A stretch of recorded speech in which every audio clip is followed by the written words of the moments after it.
Saint-Gilles, dans le Gard, terre d'immigration depuis plus d'un siècle.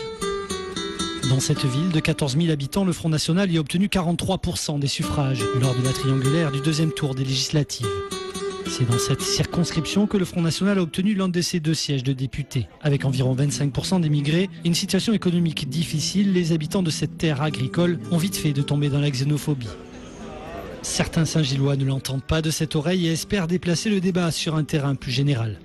La ville de Saint-Gilles est une ville où il y a beaucoup d'hommes et de femmes qui y travaillent, mais beaucoup d'entre eux sont aussi fragilisés. On a des problèmes de logement, de précarité, de santé, de travail, d'éducation. Et je crois que cette question-là est aussi une question majeure, même s'il y a bien évidemment à protéger les biens et les personnes. Quand vous êtes sur un territoire très fragilisé, vous avez obligatoirement des dérives qui existent. Ça va, tu vas bien? T'es en forme? Ça fait plaisir de te voir, impeccable.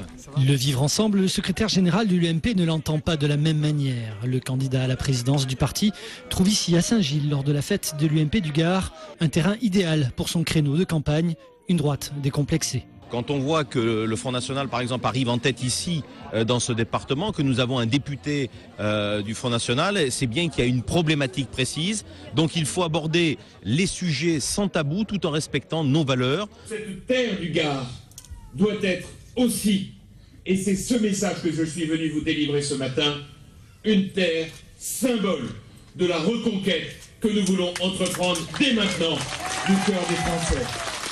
Dans son discours aux militants, Copé tente de se positionner comme le successeur de Nicolas Sarkozy. Sur la sécurité et l'immigration, lui aussi, il va franco. Port du voile, droit de vote des immigrés, il va même plus loin en dénonçant l'aide médicale d'État, l'accès aux soins pour les étrangers. On se trouve dans une situation où il supprime la franchise, de sorte qu'aujourd'hui, les seuls qui sont couverts à 100% pour leurs soins, ce sont les étrangers en situation irrégulière.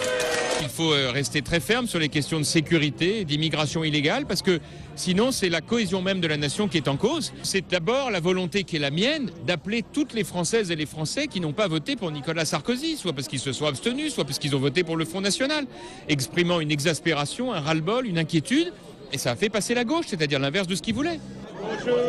Il ne s'en cache pas, Copé chasse sur les terres du Front National, au risque de faire glisser la droite républicaine sur un terrain mouvant et dangereux, tout comme ces terres marécageuses de Camargue.